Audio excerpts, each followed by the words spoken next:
The dust cloud trailing behind the stagecoach did little to mask the terror in Eleanor Graham's eyes as she spotted the group of men waiting on horseback ahead. The year was 1878, and the Wyoming Territory's rugged landscape that had seemed so full of promise now loomed as a backdrop to her darkest hour. The coach lurched to a stop, and Eleanor's heart sank as she realized her journey to a new life had just taken a perilous turn. Well, what do we have here? A man with a pockmarked face and yellowed teeth peered through the stagecoach window. Looks like we got ourselves a fine lady joining us today, boys. Eleanor clutched her reticule tightly, feeling the hard outline of her father's small Derringer pistol inside. The meager protection now seemed woefully inadequate against the 5 men surrounding the coach. "Please," she said, attempting to keep her voice steady. "I'm just traveling to meet my uncle in Silver Creek." The driver, an elderly man who had been kind to her throughout the journey, attempted to intervene. "Leave the lady be. She ain't got nothing worth taking." A gunshot cracked through the air, and Eleanor screamed as the driver slumped forward. The pockmarked man yanked open the door and grabbed her arm roughly. "Your uncle's gonna have to wait, miss. We got plans for you in Rattlesnake Gulch." Eleanor struggled against his iron grip. "Let me go," she demanded, her brown hair coming loose from its careful arrangement as she fought.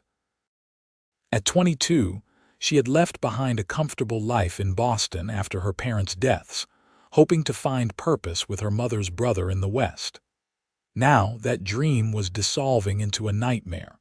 They dragged her onto a horse, tying her wrists to the saddle horn despite her protests. One man gathered her trunks from the stagecoach, while another rifled through the dead driver's pockets. "Waste of time coming all this way for one woman," grumbled a man with a scar running through his left eyebrow. "Shut your mouth, Hank," snapped the leader. "Carver pays good money for pretty ones like her. The miners'll pay triple what they usually do." Eleanor's blood ran cold. She had heard whispers of women being captured for saloons in lawless towns, forced into a life of degradation. With renewed vigor, she struggled against her bonds, but the ropes only bit deeper into her wrists. "Please," she tried again. "My uncle has money. He'll pay you," the leader laughed. "We're getting paid already and we don't have to wait." As they rode away from the stagecoach, leaving it and its driver abandoned on the trail, Eleanor felt tears streaming down her face. The vast openness of the territory that had once represented freedom now made her feel desperately alone. They rode hard for hours, stopping only once to water the horses at a small creek. Eleanor's legs ached from the unaccustomed riding position, and her throat burned with thirst. When they finally allowed her to dismount and drink, she considered making a run for it but quickly realized the futility. They were in the middle of nowhere, and she had no idea which direction led to civilization. As the sun began to sink behind the mountains, the outline of a town appeared in the distance. Unlike the neatly planned settlements Eleanor had passed through on her journey west, this one seemed to have sprung up haphazardly, with buildings leaning against each other at odd angles. A crooked sign swinging in the breeze read, "Rattlesnake Gulch." "Home, sweet home," cackled the leader as they rode down the main street. Eleanor took in the scene with mounting dread. Men lounged on porches, eyeing her with undisguised interest. Women in garish dresses called out from balconies. At the end of the street stood the largest building in town, a 3-story structure with windows glowing with lamplight and the sound of a tinny piano spilling into the street. "The Silver Spur," announced the leader, pulling his horse to a stop. "Finest establishment in the territory and your new workplace." "I will not," Eleanor stated firmly, even as her voice trembled. "I am not that kind of woman." The men laughed, and the leader yanked her roughly from the horse. "You are now." As they dragged her toward the saloon, Eleanor noticed a lone figure standing in the shadows across the street, watching intently. For a moment, their eyes met, and she thought she glimpsed something like concern in the stranger's face before she was pulled through the swinging doors into the chaos inside. The silver spur was filled with smoke, laughter, and the clinking of glasses. Men crowded around gaming tables while women in low-cut dresses moved among them, serving drinks and sitting on laps. Eleanor's entrance caused a momentary lull in the noise as heads turned to examine the newcomer. "Carver," shouted the pockmarked leader, "got something for you." A portly man with a waxed mustache emerged from behind the bar, wiping his hands on a soiled apron. His eyes lit up as they roved over Eleanor's figure, despite her disheveled appearance. "Well done, Jenkins," he said, reaching into his pocket to extract a wad of bills. "She's a fine one. Boston breeding, I'd wager by the look of her." "Let me go this instant," Eleanor demanded, struggling against Jenkins' grip. "This is kidnapping. It's against the law." Carver chuckled, the sound devoid of humor. "Law? What law?" "The nearest marshal is 2 days' ride from here, and he knows better than to come poking around Rattlesnake Gulch." He circled her slowly. "You'll fetch a good price once we get you cleaned up and properly dressed." Eleanor spat at his feet. "I'll do no such thing." The back of Carver's hand connected with her cheek before she could react, sending her stumbling sideways. "You'll do exactly as I say, or you'll regret it." He nodded to Jenkins. "Take her upstairs, room 3. Make sure she doesn't leave." As they hauled her toward the stairs, Eleanor caught sight of the saloon's doors opening again. The stranger she had seen outside stepped in, his tall frame silhouetted against the fading daylight. Something about his deliberate movements suggested purpose, rather than pleasure brought him to the silver spur. Jenkins shoved Eleanor into a small room and locked the door behind her. Through the thin walls, she could hear laughter and muffled conversations from the saloon below. She moved to the window, but the drop to the ground was too far, and there was nothing she could use to fashion a rope. Looking around the sparse room, she took inventory of her surroundings. A narrow bed with questionable linens, a chipped wash basin, and a wardrobe containing garments she would never willingly wear.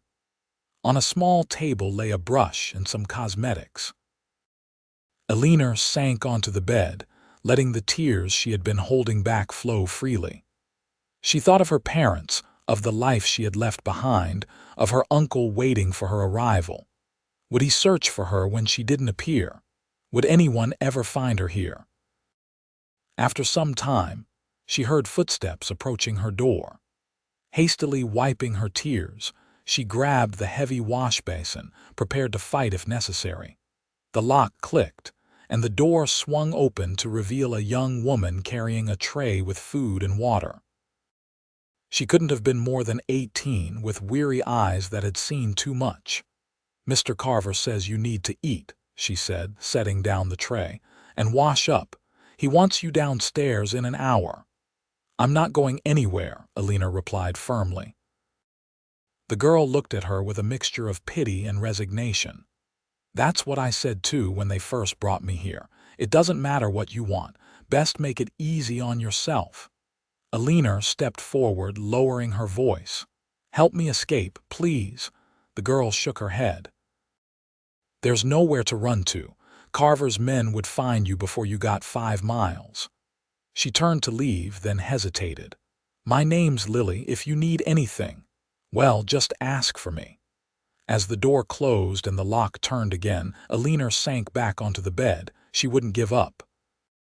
Somehow, she would find a way out of this nightmare. Downstairs, Thomas Archer leaned against the bar, nursing a whiskey he had barely touched.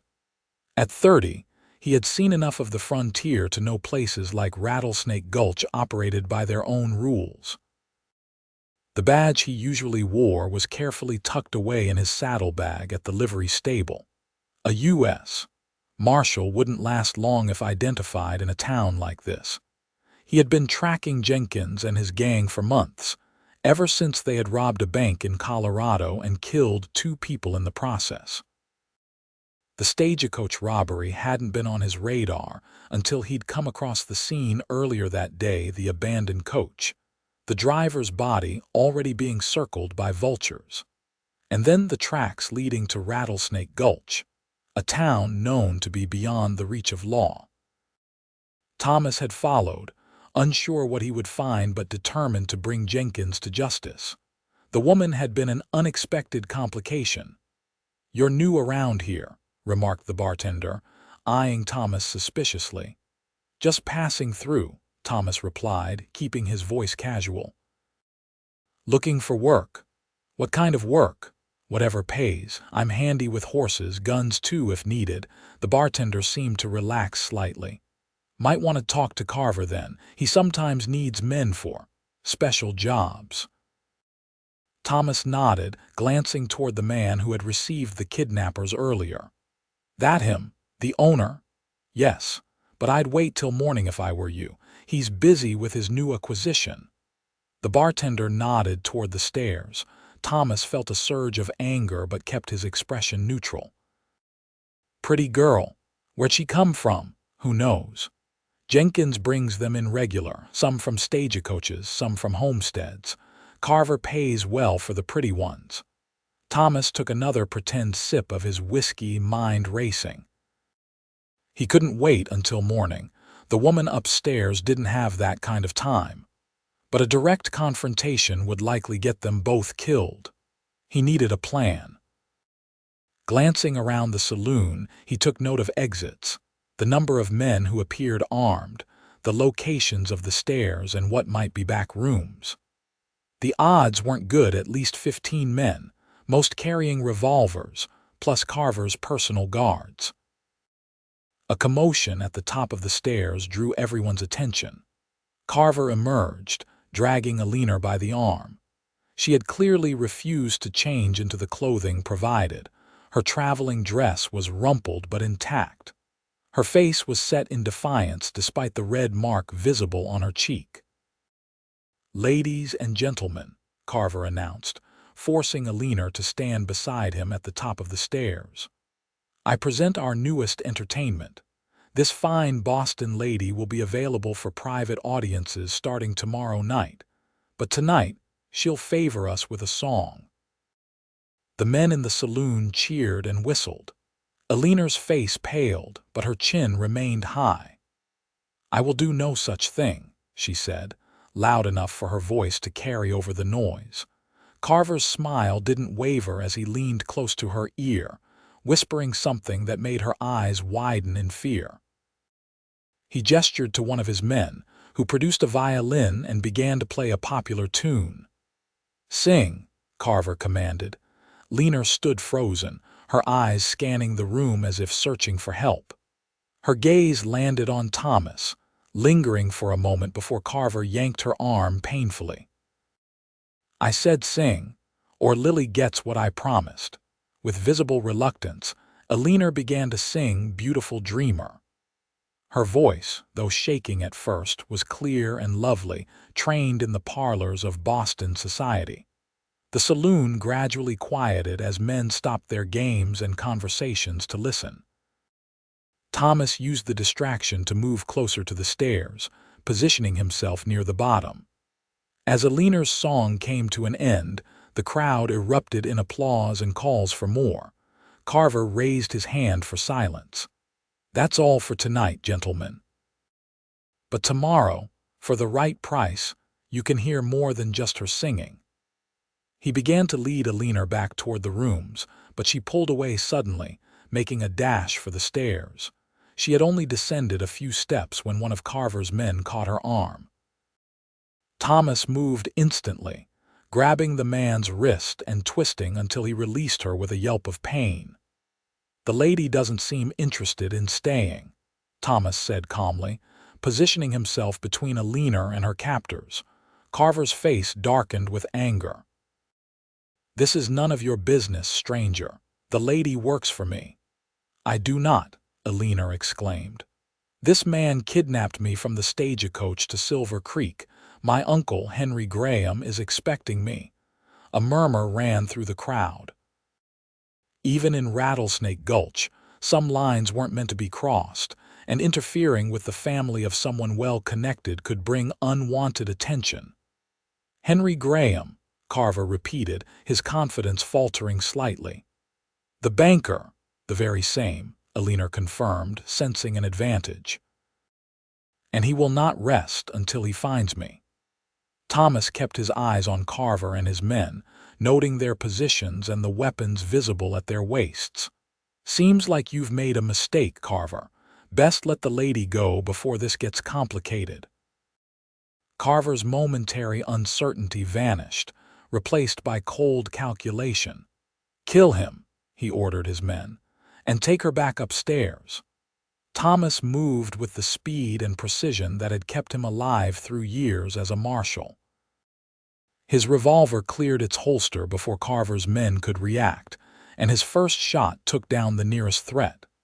Eleanor screamed as chaos erupted in the saloon. Patrons dove for cover as bullets began to fly. "Stay behind me." Thomas shouted to Eleanor, backing toward the door while returning fire. A bullet grazed his arm, but he barely felt it through the surge of adrenaline. They had almost reached the exit when Jenkins appeared, blocking their path with his gun trained on Thomas's chest. "Drop it, mister," he growled, "or I put a hole right through you." Thomas hesitated, calculating his odds. Before he could decide, Eleanor reached into her reticule and pulled out a small derringer. The sound of the shot was almost lost in the general chaos, but Jenkins's expression of surprise as he crumpled to the floor was unmistakable. "My father insisted I learn to shoot," Eleanor explained breathlessly as Thomas stared at her in astonishment.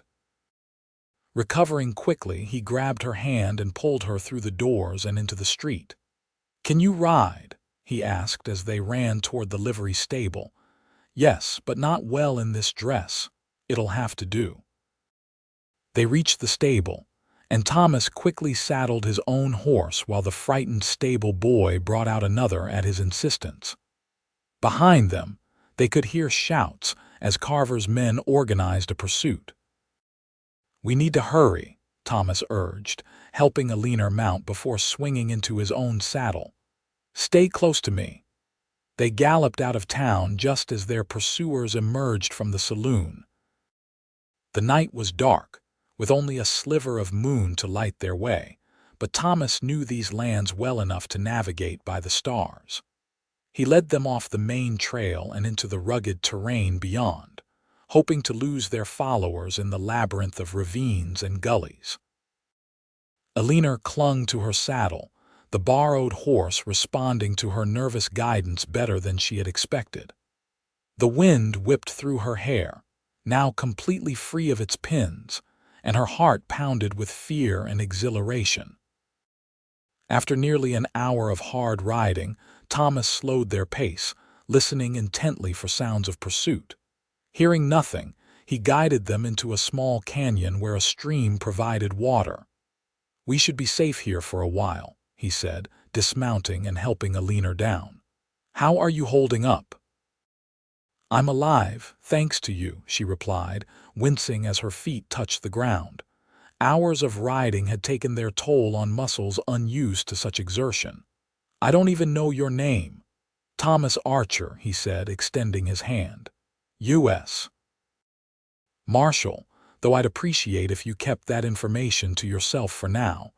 Eleanor's eyes widened as she shook his hand. "A marshal? Then you can arrest those men for what they did." Thomas's expression was grim as he unsaddled the horses and led them to drink. "Not alone, I can't. Rattlesnake Gulch is outside my usual territory and there are too many of them. I was tracking Jenkins for other crimes when I came across the stagecoach." "The driver," Eleanor said softly, remembering. "They killed him." "I know, I found him." Thomas busied himself gathering wood for a small fire, careful to place it where the canyon walls would hide the light. I'm sorry about what happened to you. No one should have to go through that. Eleanor sank onto a fallen log, the events of the day finally catching up with her. I was coming west to live with my uncle after my parents died. I never imagined. She trailed off, unable to continue. Thomas knelt to start the fire, his movements practiced and efficient. Silver Creek, you said. That's about 2 days' ride from here, assuming we can avoid Carver's men. The kindling caught, and he carefully added larger pieces of wood. Your uncle is Henry Graham, the banker? Yes. Do you know him? Of him? He's got a good reputation. Honest man in a place where that's not always common. Thomas sat back on his heels, studying her in the growing firelight. We'll get you there safely, Miss Graham. You have my word.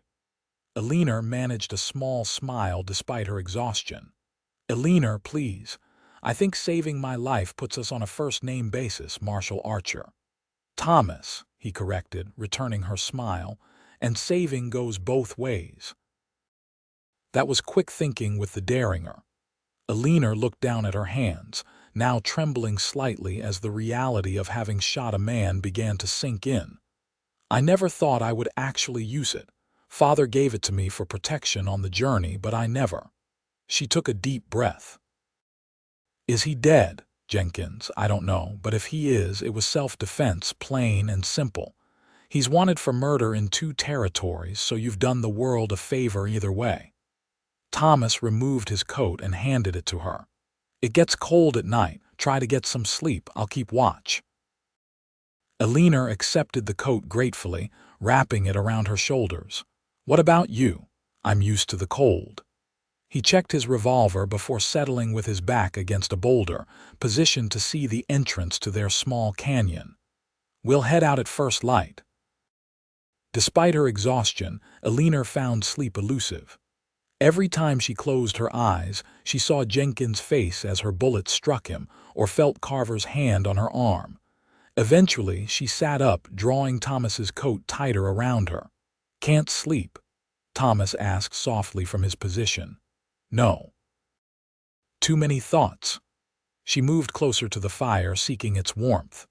Have you been a marshal long? 7 years. Signed up after the war. You fought in the war? Eleanor asked, studying his face in the firelight. He was handsome in a rugged way, with intelligent blue eyes and a strong jaw shadowed with stubble. A small scar crossed his right eyebrow, and his brown hair curled slightly where it met his collar. Union cavalry, he confirmed. Seemed natural to continue serving afterward, though in a different way. Is it always this dangerous? Thomas's laugh was soft and without humor. Not always, but often enough. He shifted position slightly, wincing as he moved his left arm. Eleanor noticed immediately. You're hurt. It's just a graze. I've had worse. She moved to his side, insistent. Let me see. I have some medical training. Reluctantly, Thomas allowed her to examine his arm. The bullet had torn through his shirt sleeve and left a shallow furrow across his bicep. It had stopped bleeding but looked painful. We should clean this, Eleanor said, tearing a strip from her petticoat. She dampened it in the stream and gently cleaned the wound, aware of Thomas watching her work. Where did you learn this? He asked. My mother volunteered with the Sanitary Commission during the war. She taught me what she knew. Eleanor wrapped the makeshift bandage around his arm. It's not deep, but we should watch for infection. Thank you, Thomas said, his voice softening. Their eyes met, and for a moment, something passed between them, recognition, perhaps, of kindred spirits despite their different backgrounds. Eleanor returned to her place by the fire, suddenly aware of her disheveled appearance and the impropriety of their situation. In Boston, being alone with a man like this would have caused a scandal. Here, in the wilderness, such concerns seemed trivial compared to survival. Tell me about your uncle, Thomas said, breaking the silence. Will he welcome you? I believe so. We corresponded after my parents died, and he invited me to come live with him.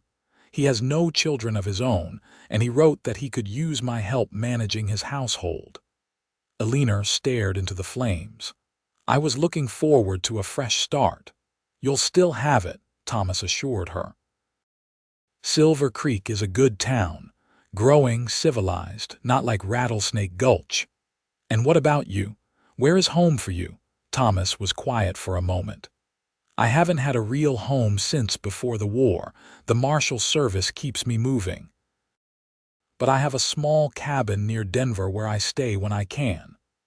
"It sounds lonely," Eleanor observed. "It can be," he admitted, "but it's the life I chose."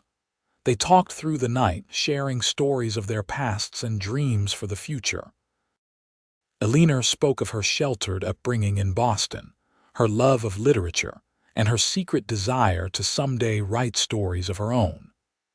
Thomas told her about growing up on a small farm in Pennsylvania, joining the cavalry at 18, and the events that led him to become a marshal. As dawn approached, their conversation dwindled and Eleanor finally dozed off, still wrapped in Thomas's coat. He watched her sleep, struck by her resilience and courage. Most women who had endured what she had would be broken, but Eleanor Graham had fought back. It was rare to find such strength wrapped in such gentleness. When the first light of dawn filtered into their canyon, Thomas gently woke her. "We should move. Carver's men will be searching, and we need to put more distance between us and Rattlesnake Gulch." Eleanor nodded, stretching stiff muscles. Her dress was wrinkled beyond repair, her hair a tangled mess, but she felt stronger than she had the previous day. "How far to Silver Creek?" "If we push hard, we might make it by tomorrow evening, but we'll need to be careful. Carver won't give up easily, especially after what happened to Jenkins." They ate a sparse breakfast of jerky from Thomas's saddlebags before breaking camp. The horses were rested and eager to move, and soon they were making their way through the rugged terrain, staying off main trails whenever possible. As they rode, Thomas explained his plan. "There's a way station about 30 miles from here. The man who runs it, Joe Winters, is a friend. We can rest there tonight, maybe get you some proper food and a change of clothes." "That sounds wonderful," Eleanor admitted. The thought of clean clothes and a real meal was tantalizing after her ordeal. They rode in companionable silence for several hours, the landscape gradually changing from rocky canyons to rolling hills dotted with pine trees. Thomas kept them moving at a steady pace, frequently checking their back trail for signs of pursuit. Around midday, they stopped to rest the horses near a small spring. As Eleanor drank gratefully from the cool water, Thomas suddenly tensed, his hand moving to his revolver. "What is it?" she whispered, alarmed by his change in demeanor. "Riders, coming fast." He pointed to a dust cloud visible in the distance. "Get to the horses. Now." They mounted quickly, but before they could ride away, 5 horsemen appeared on the ridge above them. Thomas cursed under his breath as he recognized one of them as Carver himself. "There they are," shouted one of the men, and the group began descending the slope toward them. "Ride," Thomas ordered, spurring his horse forward. "Head for those trees." Eleanor urged her mount to follow, leaning low over its neck as they galloped across the open ground toward a stand of pines. Behind them, she could hear hoofbeats and shouts as their pursuers gave chase. They reached the trees just as the first shots rang out. Bullets splintered bark around them as they weaved through the pines, using the forest for cover. Thomas led them deeper into the woods, following what appeared to be a game trail. "The trees will slow them down," he called back to Eleanor, "but we need to find better cover." The forest grew denser, the trail narrowing until they were forced to ride single file. The sounds of pursuit grew fainter, but Thomas kept them moving at a brisk pace, alert for any sign of danger. After nearly an hour of hard riding, they emerged from the forest onto a ridge overlooking a vast expanse of prairie. In the distance, A plume of smoke rose from what might be a chimney. "The way station," Thomas said, pointing. "We're closer than I thought. If we can reach it, we'll have help." They descended the ridge carefully, keeping to patches of trees and brush whenever possible. The prairie offered little cover, and they would be exposed for the final approach to the way station. "We'll wait until dusk," Thomas decided as they took shelter in a small copse of trees. Less chance of being spotted crossing the open ground. Eleanor dismounted, her legs trembling with exhaustion. "Do you think we lost them?" "For now, maybe, but Carver isn't the type to give up easily." Thomas helped her sit against a tree trunk. "Rest while you can. It'll be a hard ride once darkness falls." As they waited for the sun to sink toward the horizon, Eleanor found herself studying Thomas's profile as he kept watch. There was something reassuring about his presence, a quiet competence that made her feel safe despite the danger they faced. "Why are you doing this?" she asked suddenly. "Risking your life for a stranger." Thomas turned to look at her, his expression serious. "It's my job to uphold the law and protect innocent people, but even if it wasn't." He paused, seeming to search for the right words. "I couldn't leave you there. No decent man could." "There aren't many decent men in this world, from what I've seen lately," Eleanor observed. "There are more than you might think," Thomas replied. "They just don't always make as much noise as the bad ones." As the sun began to set, painting the prairie in shades of gold and crimson, Thomas checked his revolver and handed Eleanor her derringer, which he had retrieved during their escape. "Keep this handy, just in case," he said. "We'll ride straight for the way station. No stopping, no matter what happens. Joe will have seen us coming and should be ready to help." Eleanor nodded, tucking the small gun into her pocket. "I'm ready." They mounted and set off across the prairie as the last light faded from the sky. The way station grew larger as they approached, a solid log structure with a stable attached and a corral for horses. Light glowed from its windows, promising warmth and safety. They were halfway across the open ground when shots rang out behind them. Eleanor glanced back to see riders emerging from the tree line they had left behind. "They found us," she cried. "Keep going," Thomas urged, drawing his revolver. "We're almost there." More shots followed, but the distance was too great for accuracy. Ahead, the door of the way station opened and a figure appeared with a rifle. "Joe," Thomas shouted. "We need cover." The man raised his rifle and fired several shots over their heads toward the pursuers, forcing them to scatter. Thomas and Eleanor thundered into the yard of the way station, sliding from their horses as Joe Winters continued to provide covering fire. "Inside, quickly," the man ordered, backing toward the door while keeping his rifle trained on the approaching riders. They ducked into the way station, and Joe barred the door behind them. The interior was simple but welcoming, a large room with a stone fireplace, several tables and chairs, and a counter at one end. "Thomas Archer," Joe said, shaking his head as he moved to the windows to check on their pursuers. "Should have known it was you bringing trouble to my doorstep." "Sorry about that, Joe," Thomas replied, helping Eleanor to a chair near the fire. "We didn't have much choice. That's Silas Carver and his men out there." Joe whistled low. "Rattlesnake Gulch Carver. What did you do to rile him up?" "Rescued Miss Eleanor Graham here from his saloon. He had her kidnapped from a stagecoach bound for Silver Creek." Joe's expression darkened as he turned to Eleanor. "Madam, I'm sorry for what happened to you. Any friend of Thomas's is welcome here." He turned back to the window. "They're hanging back for now, probably trying to decide if it's worth attacking. I count 6 of them." "6?" Thomas frowned. "There were 5 earlier. They must have met up with another search party." "Well, they're outnumbered here," Joe said confidently. "My boys are in the back room and they're handy with rifles." As if on cue, Two young men emerged from a doorway at the rear of the station, both carrying Winchester repeating rifles. They nodded respectfully to Thomas and Eleanor.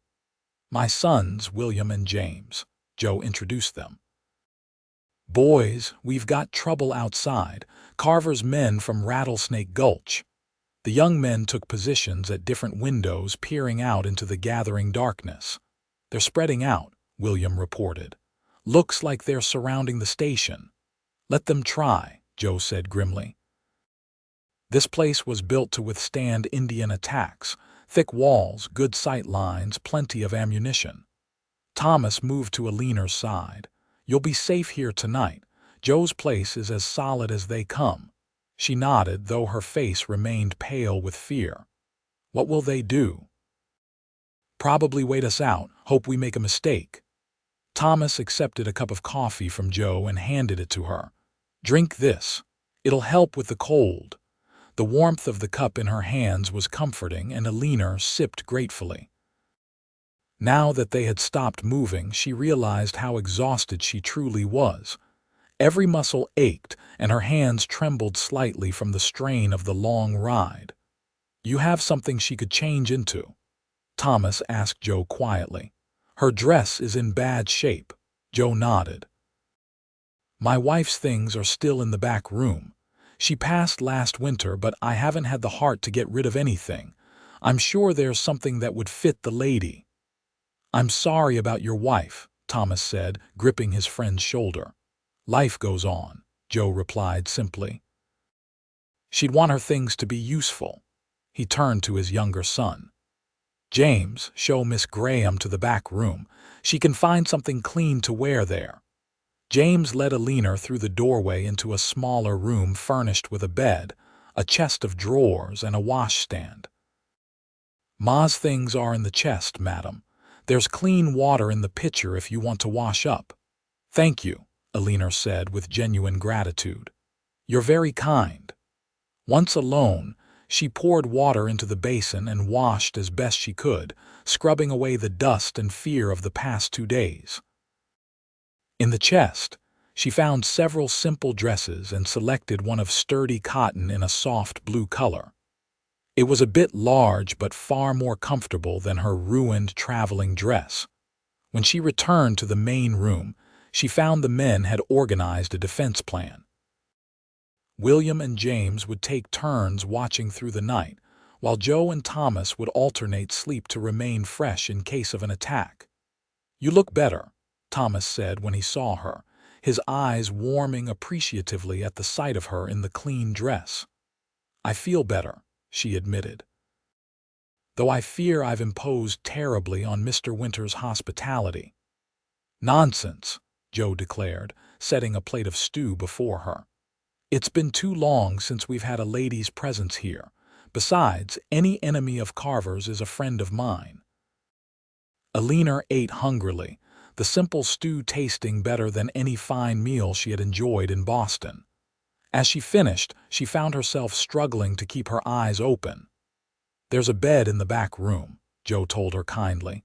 "Get some rest, Miss Graham. We'll keep you safe." "Thank you, but I couldn't take your bed." "I insist. I usually sleep in a chair by the fire anyway." Too exhausted to argue further, Eleanor bid the men good night and retreated to the small bedroom. Despite the danger outside, she felt safe surrounded by good men with guns. As she drifted off to sleep, her last thoughts were of Thomas, his kindness, his courage, and the way his eyes seemed to see straight through to her soul. She woke sometime in the night to the sound of low voices.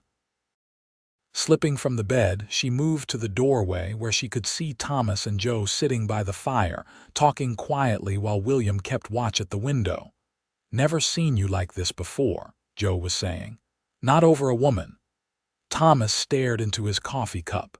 "She's different, Joe. Brave. Smart, been through hell and still standing." "She's also a banker's niece from Boston," Joe pointed out. "Not exactly your usual company, I know." Thomas sighed. "Once we reach Silver Creek, she'll go back to her life and I'll go back to mine." "Unless you don't want to," Joe suggested. The Marshal Service isn't the only way to live, Thomas. Maybe it's time you thought about settling down. Thomas's laugh was soft and without humor. With what? I've got nothing to offer a woman like her. You've got plenty to offer the right woman. And from the way she looks at you, she might just be that woman. Eleanor retreated quietly back to the bed, her heart racing. She hadn't realized her growing feelings for Thomas were so transparent or that he might return them. The thought both thrilled and terrified her. In just 2 days, this man had become important to her in ways she couldn't fully understand. But Joe was right, they came from different worlds. What future could they possibly have together? Morning came with no attack from Carver's men, though James reported they remained camped just beyond rifle range. After a breakfast of biscuits and coffee, Thomas and Joe conferred over a rough map of the territory. "They're blocking the direct route to Silver Creek," Joe observed. "But there's another way. Follows the river for a while, then cuts through Harper's Pass. Adds half a day to the journey, but it's less likely they'll expect it." Thomas studied the map. "It's risky. The pass is narrow. If they figure out where we're headed, they could trap us there." "Better than sitting here waiting for reinforcements to arrive from Rattlesnake Gulch," Joe argued. "Carver's got plenty of men he could send. The longer you stay, the worse your odds get." Eleanor joined them at the table. "I don't want to put anyone else in danger." "Perhaps I should just continue alone to Silver Creek." Both men looked at her as if she'd suggested flying to the moon. "Not a chance," Thomas said firmly. "Carver wants you back, and he wants me dead. Neither of those things is happening on my watch." Joe nodded in agreement. "The Marshal's right, Miss Graham. Your best chance is to stick together and take the river route." "Then that's what we'll do," she conceded. "When do we leave?" "Tonight," Thomas decided. "After dark. We'll slip out the back way through the stable. Joe and his boys can create a distraction at the front." Joe grinned. "Been wanting to try out that new shotgun anyway." The day passed slowly as they prepared for their escape. Joe's sons kept watch while Thomas checked and cleaned his weapons. Eleanor helped Joe prepare food for their journey, packing dried meat, biscuits, and apples into saddlebags. As dusk approached, Thomas found her standing by the back window, gazing out at the gathering shadows. "Having second thoughts?" he asked gently. "No," she replied without hesitation. "I trust you, Thomas. I'm just processing everything that's happened. 3 days ago, I was on a stagecoach, excited about starting a new life. Now I'm running for my life with a U.S. Marshal I barely know, yet somehow trust with my life." "Life changes fast out here," Thomas observed. "For better or worse." Eleanor turned to face him. "I wanted adventure when I left Boston. I suppose I should be careful what I wish for."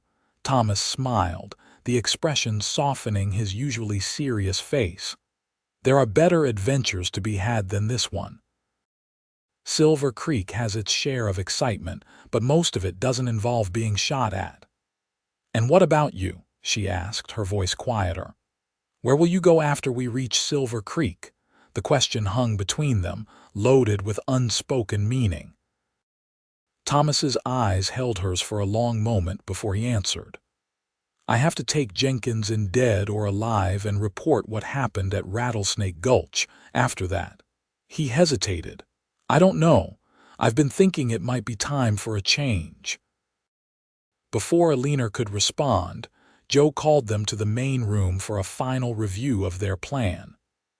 The moment passed, but the question remained in her mind as they made their preparations.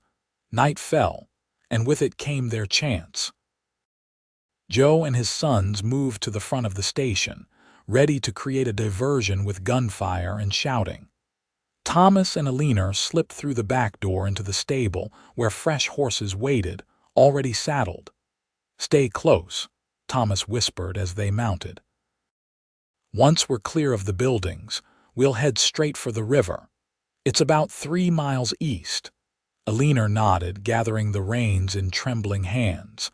The enormity of what they were about to attempt suddenly hit her. If they were caught.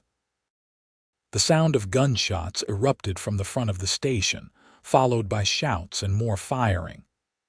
Thomas gave her a reassuring nod, then led the way out the back of the stable into the darkness.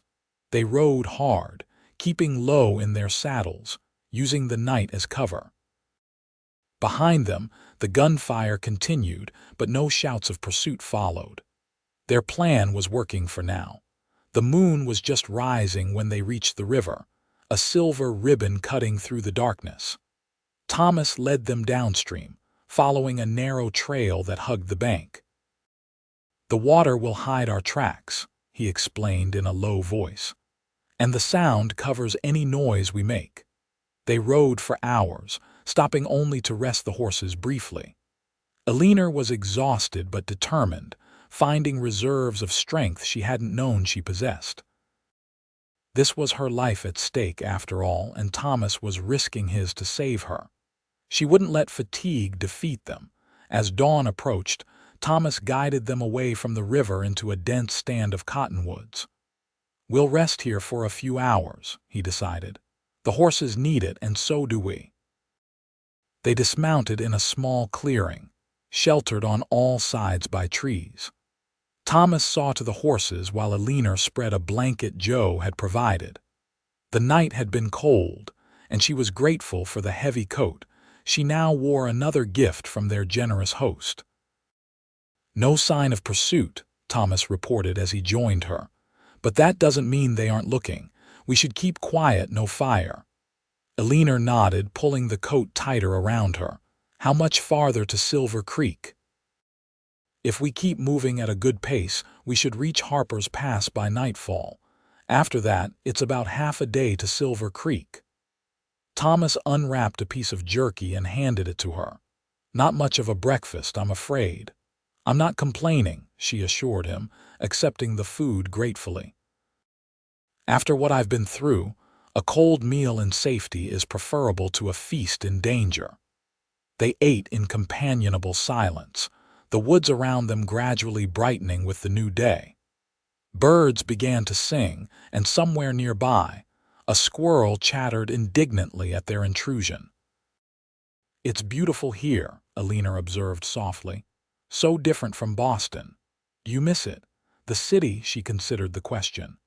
"I miss certain things.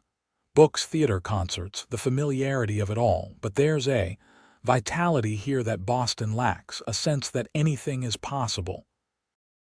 "Including being kidnapped and shot at?" Thomas asked with a wry smile. "Including being rescued by a handsome marshal," she countered, surprising herself with her boldness. Thomas's eyes met hers, and the air between them seemed to thicken. "Eleanor," he began, then stopped, searching for words. Before he could continue, the distant sound of voices reached them. Thomas was on his feet instantly, revolver in hand. "Stay here," he whispered. "Don't move." He crept toward the edge of the trees, moving silently despite his size. Eleanor waited, heart pounding, clutching her derringer. The voices grew louder, then faded again, moving away from their hiding place. Thomas returned, his expression grim. "Carver's men, 3 of them. They're searching the riverbank, probably looking for our trail." "Did they see you?" "No, and they're headed downstream, but we need to move." "If they're this close, others might be nearby." They quickly gathered their things and mounted up. Thomas led them deeper into the woods, away from the river, following game trails whenever possible to minimize their tracks. The day wore on, hot and tense as they made their way toward Harper's Pass. They traveled in silence most of the time, alert for any sound that might indicate pursuit. By mid-afternoon, the terrain began to change, the forest giving way to rockier ground as they approached the foothills of a mountain range. "The pass is just ahead," Thomas said as they paused to water the horses at a small spring.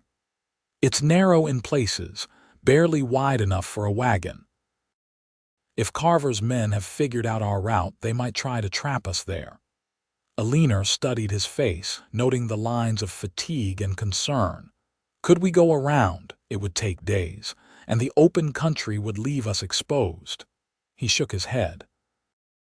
Our best chance is to get through quickly, and hope they haven't anticipated this route. They rode on, the landscape growing increasingly rugged.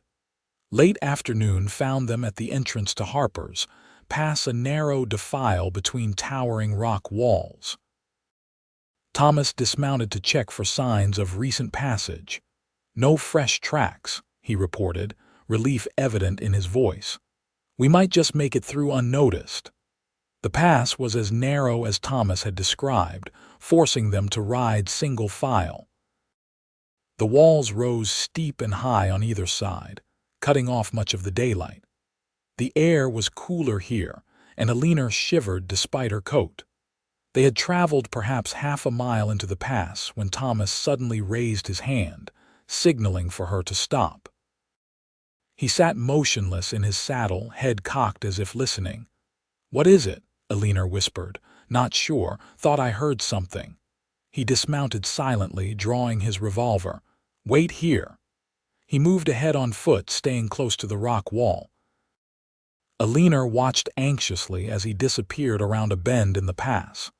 Minutes stretched endlessly as she waited, every small sound making her jump. When Thomas reappeared, his expression confirmed her fears. "Ambush ahead," he said quietly.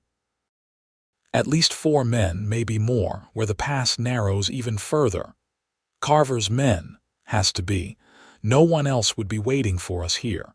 He glanced back the way they had come. "We need to turn around, find another way." Before they could move, a shot rang out, the bullet striking the rock wall near Eleanor's head. She cried out in alarm as her horse reared, nearly throwing her. "Back!" Thomas shouted, firing his revolver toward the unseen attackers. "They're behind us too." More shots followed as they wheeled their horses around, seeking cover in a small alcove in the rock wall. They were trapped, caught between 2 groups of Carver's men. "What do we do?" Eleanor asked, struggling to keep her voice steady. Thomas assessed their situation grimly. "The group ahead is larger. Our best chance is to break through the ones behind us, get back to open country. And then, one problem at a time," he replied, checking his ammunition. "When I give the word, ride hard and don't stop, no matter what happens. I'll be right behind you." Eleanor nodded, gathering her courage. Thomas squeezed her hand briefly, then mounted his horse. "Now," he shouted, spurring his mount forward. Eleanor followed, bent low over her horse's neck as they galloped back the way they had come. Ahead she could see 3 men on horseback, rifles raised. Thomas fired as they charged, and 1 man fell from his saddle. The others scattered, momentarily surprised by the direct assault. They thundered past the remaining ambushers, who fired wildly after them. Eleanor felt a burning sensation across her upper arm but kept riding, fear giving her strength. Behind her, she heard Thomas exchange more shots with their pursuers. They emerged from the pass into the fading daylight, riding hard across rocky terrain. Only when they reached the shelter of a stand of pines did Thomas signal for them to slow. "Are you hit?" he asked urgently, drawing alongside her. "Just a graze, I think," Eleanor replied, glancing at her arm where the sleeve was torn and blood-stained. "Are they following?" Thomas turned in his saddle to look back. "Yes, but we've gained some distance. We need to find a place to make a stand somewhere with better cover than this pass." They rode on as darkness fell, the terrain growing steeper as they climbed into more mountainous country. Eventually, Thomas led them to a rocky outcropping overlooking a small valley. "We'll stop here," he decided. "Good sight lines, defensible position. We can see them coming." They dismounted, and Thomas quickly examined Eleanor's arm. The bullet had indeed only grazed her, leaving a shallow furrow that had already stopped bleeding. "You're lucky," he said, bandaging the wound with a strip of cloth from his saddlebag. "A few inches to the right and it would have been much worse." "How many are following us?" she asked. "I counted 5, but there could be more." Thomas checked his revolver and rifle. "We have the high ground and they'll have to come up that slope to reach us. That gives us an advantage." Eleanor looked around at their rocky shelter. "How long can we hold them off?" "Long enough for help to arrive, I hope." At her questioning look, he explained, "Joe would have sent one of his boys to Silver Creek as soon as we left. If your uncle is as influential as you say, he'll have men searching for you. They might already be on their way. And if they're not?" Thomas met her gaze steadily. "Then we fight as long as we can." Night settled fully around them, the stars emerging in a clear sky. They took turns watching for their pursuers while the other rested. During her watch, Eleanor found herself studying Thomas's face in repose. Even in sleep, he maintained an air of readiness, one hand never far from his weapon. What kind of life had he led, she wondered, to create such vigilance? When he woke to take his turn at watch, she reluctantly settled down to rest, using his coat as a pillow.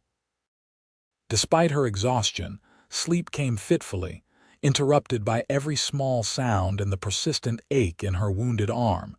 She woke to Thomas gently shaking her shoulder. "They're coming," he whispered. "I count 6 riders moving up the slope." Eleanor sat up quickly, wincing at the stiffness in her muscles. Dawn was just breaking, casting long shadows across the valley below. She could make out the riders Thomas had spotted, still some distance away but definitely heading in their direction. "Can we run?" she asked, already knowing the answer. "No time. The horses are too tired and they'd spot us immediately in the open." Thomas handed her the derringer.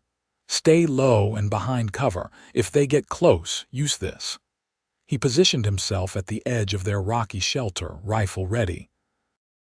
Eleanor crouched nearby, watching as the riders drew closer. She could now see that they were indeed Carver's men, led by the man himself. His portly figure was unmistakable even at a distance. "Archer," Carver's voice carried up the slope. "We know you're up there. Send the woman down and you can ride away." Thomas didn't respond, maintaining his position. "Don't be a fool," Carver continued. "She's not worth dying for, just a saloon girl same as any other." At this, Eleanor felt a surge of anger. Without thinking, she called out, "I am not your saloon girl, Carver. I never was." Thomas glanced at her with a mixture of admiration and exasperation. "Probably not the best time to antagonize them," he murmured. "Well, the lady speaks for herself," Carver laughed. "Fine, then. You can both die together." At his signal, the men spread out and began to advance up the slope, using boulders and scrub for cover. Thomas waited until the first man exposed himself, then fired. The shot echoed across the valley as the man fell, clutching his shoulder. "That's one," Thomas said grimly, working the lever on his Winchester to chamber another round. 5 to go. The gunfight that followed was tense and methodical. Thomas picked his shots carefully, conserving ammunition while keeping Carver's men pinned down. They returned fire sporadically, bullets whining off the rocks around Eleanor and Thomas's position. As the sun climbed higher, the heat became oppressive. Eleanor's mouth was dry with thirst and fear, but she remained vigilant, watching the slope for any movement while Thomas continued to hold off their attackers. "They're working their way around to the left," he observed after an hour of intermittent shooting, "trying to flank us." "What do we do?" Eleanor asked, her voice hoarse. "I need to move to a better position. Stay here and keep watch on the right side." Thomas began to edge along their rocky shelter toward the threatened flank.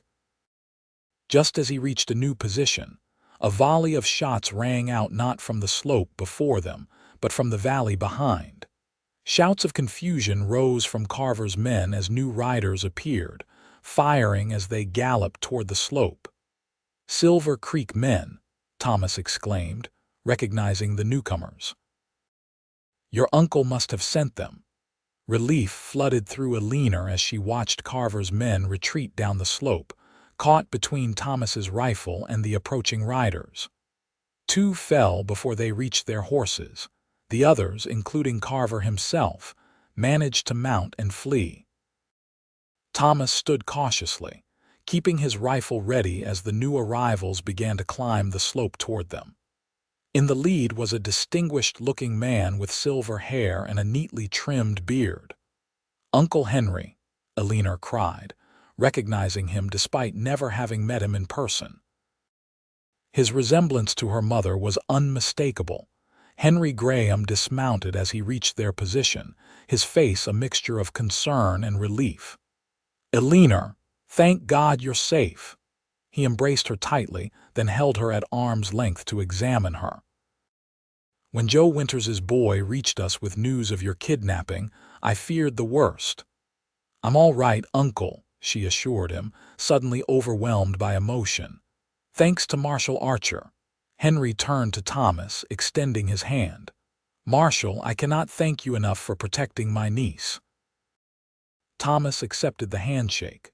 "Just doing my job, sir." "Nonsense. Joe told us everything, how you rescued her from Carver's saloon, how you fought off his men. That goes well beyond duty." Henry's expression was grave. "Carver has terrorized this region for too long. With your testimony and Eleanor's, we can finally bring him to justice." The ride to Silver Creek was almost anticlimactic after their ordeal. Eleanor rode beside her uncle, with Thomas and the other men forming a protective escort. As they traveled, Henry explained how Joe's son had arrived with news of their situation, and how he had immediately gathered a search party to find them. "When we heard gunfire in the valley, we knew we'd found you," he concluded. "Though I must say, Marshal, holding off 6 men from that position was impressive work." Thomas shrugged modestly. "We had good cover in the high ground, and your niece is quite handy with a derringer when needed." Henry looked at Eleanor with newfound respect. "Is that so?" "Your mother always said you had spirit, but I'm beginning to think that was an understatement." Eleanor smiled, feeling a strange mixture of exhaustion and exhilaration. The danger was past, yet she couldn't help glancing frequently at Thomas, wondering what would happen once they reached Silver Creek. Would he simply continue on his way, returning to his life as a marshal? The thought left an unexpected emptiness in her chest. Silver Creek proved to be everything Thomas had described: a growing, civilized town with proper streets, sturdy buildings, and an air of prosperity. Henry Graham's home was one of the finest, a 2-story structure near the center of town with a well-tended garden and a wide porch. "Welcome to your new home, Eleanor," Henry said as they dismounted. "It's not Boston, but I hope you'll find it comfortable." "It's lovely, Uncle," she replied sincerely. After the past few days, the sight of a proper house with curtained windows and a smoking chimney seemed like an impossible luxury. Henry turned to Thomas. "Marshal, you must stay with us tonight.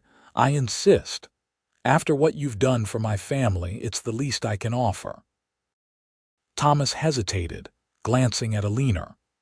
"That's very kind, Mr. Graham, but I should report to the local sheriff about Carver and his men." "Sheriff Davis is an old friend. I've already sent word to him, and he'll be joining us for dinner to take your statement." Henry clapped Thomas on the shoulder. "No arguments, Marshal. You've earned a proper meal and a comfortable bed." Unable to refuse graciously, Thomas agreed, and they were soon settled in Henry's home. A housekeeper showed Eleanor to a beautifully appointed bedroom, where a hot bath was quickly prepared. As she sank into the warm water, Eleanor felt the tension of the past days begin to dissolve, replaced by a bone-deep weariness. Clean and dressed in fresh clothes provided by her uncle, She made her way downstairs to find Thomas in the parlor with Henry, and another man who was introduced as Sheriff Davis. Thomas had also bathed and changed into clean clothes borrowed from Henry, though they were slightly too large for his leaner frame. Without the trail dust and with his hair neatly combed, he looked younger, though no less formidable. "Miss Graham," Sheriff Davis greeted her, rising from his chair. "I'm relieved to see you safe. Marshal Archer was just telling us about your ordeal. He's being modest, I'm sure," Eleanor replied, taking a seat near Thomas. "Without him, I would be." She couldn't bring herself to complete the thought. "The marshal's reputation precedes him," the sheriff said with respect. "We've been trying to build a case against Carver for years, but witnesses have a way of disappearing. Your testimony could finally put him away." Dinner was a pleasant affair despite the serious topics of discussion. Henry's cook had prepared a feast in celebration of Eleanor's safe arrival, and the dining room was warm with candlelight and conversation. Throughout the meal, Eleanor found her gaze repeatedly drawn to Thomas, who seemed both at ease and slightly out of place in these civilized surroundings. After dinner, the men retired to Henry's study to discuss the legal proceedings against Carver, while Eleanor excused herself, pleading exhaustion. In truth, she needed time to sort through her tumultuous emotions. In just a few days, her life had been completely upended not once but twice. First by the kidnapping, and then by her rescue and the growing feelings she could no longer deny. She stood by the window of her bedroom, looking out at the quiet street below. Silver Creek was everything she had hoped for when she decided to come west safe, civilized, a place where she could build a new life. Yet something had changed within her. The woman who had boarded that stagecoach in Boston no longer existed. In her place was someone stronger, someone who had faced death and survived, someone who had glimpsed a different kind of life during those days on the trail with Thomas. A soft knock on her door interrupted her thoughts. She opened it to find Thomas standing in the hallway, looking somewhat uncomfortable in his borrowed clothes. "I hope I'm not disturbing you," he said. "I wanted to check on your arm before I leave in the morning." Eleanor stepped back to allow him into the room, suddenly conscious of the impropriety of being alone with him. But after all they had been through together, such concerns seemed trivial. "It's much better," she assured him, touching the bandage visible beneath her sleeve. "The housekeeper helped me clean and dress it properly. She says it will heal without a scar." "Good." Thomas stood awkwardly in the center of the room, hands clasped behind his back. "Your uncle is a good man. You'll be safe here." "Yes, I believe I will." Eleanor studied his face, trying to read his thoughts. "When do you leave, First Light?" "The sheriff wants me to accompany him and his deputies back to Rattlesnake Gulch. With luck, we'll find Carver still there and take him into custody." "That sounds dangerous." Thomas smiled slightly. "It's what I do, Eleanor." The use of her first name, spoken with such quiet intimacy, made her heart race. "Will you come back? To Silver Creek, I mean." He looked away, focusing on some point beyond the window. "I'm not sure. My duties take me all over the territory. But I'll need to testify when Carver goes to trial, So you'll be back eventually," she finished for him. "Yes." His eyes met hers again, and the intensity in them took her breath away. "Eleanor, please don't say goodbye," she interrupted, taking a step toward him. "Not yet." Thomas remained still, though she could see the conflict in his face. "What happened out there, between us? It was unusual circumstances. People form attachments in dangerous situations that don't always last in the real world." "Is that what you think this is?" Eleanor asked, hurt by his apparent dismissal of her feelings. "A momentary attachment born of fear, I think," he said carefully. "That you're a refined, educated woman from a good family, and I'm a man who spends most of his time chasing outlaws across the territory. Those are facts, not opinions. Here's another fact, Eleanor replied, finding courage she didn't know she possessed. I've never met anyone like you, Thomas Archer. Not in Boston, not anywhere. And I don't want to say goodbye to you tomorrow knowing I might never see you again. The silence that followed her declaration seemed to stretch endlessly. Thomas stood motionless, his expression unreadable. Then, with deliberate slowness, he closed the distance between them and raised one hand to gently touch her cheek. I've been telling myself all day that the right thing to do is ride away tomorrow and let you get on with your life, he said softly. But God help me, Eleanor. I don't want to. Their first kiss was tentative, a gentle exploration that quickly deepened into something more urgent. Eleanor felt herself responding with a passion she had never known existed within her, her arms encircling his neck as his hands spanned her waist. When they finally parted, both breathless, Thomas rested his forehead against hers. I should go, he whispered.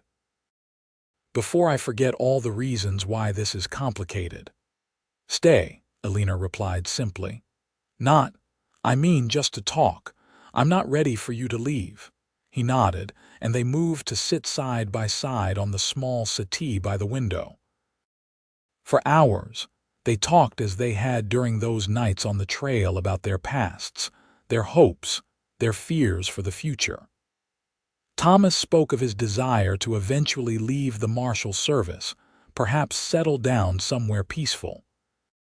Eleanor shared her dream of writing stories about the West, of capturing its spirit and wildness for readers back east. You should do that, Thomas encouraged her. You've certainly got material for a story now. Perhaps, she agreed with a smile, though I'm not sure anyone would believe it. As the night grew late, their conversation dwindled into comfortable silence. Eleanor found herself leaning against Thomas's shoulder, his arm around her, both reluctant to end this moment of peace. I should let you rest, he said eventually, though he made no move to leave. Tomorrow will be a long day for both of us. Thomas, Eleanor began hesitantly, when you return from Rattlesnake Gulch, would you consider staying? In Silver Creek, I mean, not necessarily for me, she added quickly, but it seems like a good town, growing, probably needs law enforcement. He was quiet for so long that she feared she had overstepped. Then, slowly, he nodded. I've been thinking about putting down roots somewhere. Silver Creek seems as good a place as any. His eyes met hers. Better than most, in fact. The hope that blossomed in Eleanor's chest was tempered by caution. I'm not asking for promises. We barely know each other. True, Thomas agreed, though I'd say we've compressed about a year's worth of getting to know each other into a few very intense days. His smile turned serious. I can't promise anything right now, Eleanor, but I can promise to come back, and we can see where things stand then. It was enough, more than enough, given the circumstances. When Thomas finally rose to leave, their goodbye was not the painful parting Eleanor had feared, but rather a promise of reunion. Be careful, she urged as he stood in the doorway. Carver is dangerous. So am I when necessary, he reminded her with a slight smile. Take care of yourself, Eleanor Graham. I'll see you soon. The weeks that followed were a period of adjustment for Eleanor. Silver Creek proved to be a welcoming community, and her uncle was delighted to have her assistance with his household and his social obligations. As the town's most prominent banker, Henry Graham entertained frequently, and Eleanor found herself at the center of local society. Yet despite the comfort of her new life, her thoughts constantly returned to Thomas. News came that he and Sheriff Davis had indeed captured Carver in Rattlesnake Gulch, along with several of his men. They were being held in the territorial capital awaiting trial, with Thomas required to remain there as a key witness. His letters, delivered by the weekly mail coach, became Eleanor's most treasured possessions. In them, he described the proceedings against Carver, his conversations with territorial officials, and most importantly, his growing certainty that he wanted to return to Silver Creek when his duties were completed. Eleanor, in turn, wrote to him of her life in town, her growing friendships, and the stories she had begun to write based on their experiences. Her uncle, upon discovering her literary ambitions, had encouraged her talent and even arranged for some of her shorter pieces to be published in the local newspaper. 3 months after their parting, word came that Carver had been convicted and sentenced to hang for his crimes. Thomas's final duty would be to witness the execution, after which he would be free to determine his own future. Eleanor received this news with mixed emotions. While she was relieved that justice had been served and that Thomas would soon be released from his obligations, she couldn't help but wonder if his feelings had changed during their separation. Would he still want to return to Silver Creek and to her? Her answer came on a crisp autumn morning as she sat on her uncle's porch, working on her latest story. The sound of approaching hoofbeats drew her attention to the street, where a familiar figure on horseback had appeared. Thomas looked much as she remembered, perhaps a bit leaner, his face more tanned from long days in the saddle. He dismounted at the gate, removing his hat as he approached the porch. "Miss Graham," he greeted her formally, though his eyes held a warmth that belied his tone. "I hope I'm not intruding." Eleanor rose, her heart pounding as if she had run a great distance. "Marshal Archer, what a pleasant surprise." A smile tugged at the corner of his mouth. "Not Marshal anymore. I turned in my badge last week." "Did you?" Eleanor tried to keep her voice steady. "And what brings you to Silver Creek, Mr. Archer?" Thomas climbed the porch steps until he stood before her, close enough that she could see the flecks of gold in his blue eyes. "I heard there might be an opening for a sheriff here. Sheriff Davis is retiring and the town council is looking for a replacement." "Is that so?" Eleanor couldn't help the smile that spread across her face. "And are you interested in the position?" "Very much so." Thomas took her hand in his touch sending a familiar warmth through her. "But there's another reason I came back to Silver Creek." "Oh?" Eleanor asked, though she already knew the answer from the look in his eyes. "I made a promise to a remarkable woman that I'd return and that we'd see where things stood between us." He searched her face. "I'm hoping things stand much as they did when I left." Eleanor stepped closer, any pretense of formality forgotten. "Better, I think. I've had time to be certain of my feelings." "And what are those feelings, Eleanor Graham?" Thomas asked softly. "That I love you, Thomas Archer," she replied without hesitation, "and that I don't want to be separated from you again." His response was to draw her into his arms and kiss her with all the passion that had been building during their months apart. Eleanor returned his kiss eagerly, heedless of any neighbors who might be watching. When they finally parted, Thomas kept her close, his forehead resting against hers. "I love you too," he said simply. "I think I have since that first night by the fire, when you bandaged my arm and told me about your dreams." Their courtship was brief by Eastern standards, but seemed entirely natural to both of them. Henry Graham gave his blessing readily, having developed a deep respect for Thomas during the events surrounding Eleanor's rescue and the subsequent trial. They were married in Silver Creek's small church on a beautiful winter day, with the entire town turning out to celebrate. Thomas, now officially the town's sheriff, had built a modest but comfortable home on a plot of land not far from Henry's house. It was there that they began their life together, a life that combined Eleanor's refinement with Thomas's strength in a way that complemented them both perfectly. In the years that followed, Eleanor continued to write, publishing stories and eventually novels that captured the spirit of the West with an authenticity that made her work popular throughout the country. Thomas proved to be an effective sheriff, bringing law and order to Silver Creek while maintaining the respect of its citizens. Their children, 2 sons and a daughter, grew up hearing the story of how their parents met, though Eleanor always softened the more frightening aspects for young ears. As they grew older, they came to understand the courage and determination that had brought their parents together against all odds. On the 10th anniversary of their first meeting, Thomas surprised Eleanor with a gift, a small silver locket containing a faded scrap of cloth. "What is this?" she asked, examining the fragment curiously. "A piece of the bandage you used on my arm that first night," he explained. "I kept it all this time as a reminder of the moment I began to fall in love with you." Eleanor's eyes filled with tears as she fastened the locket around her neck.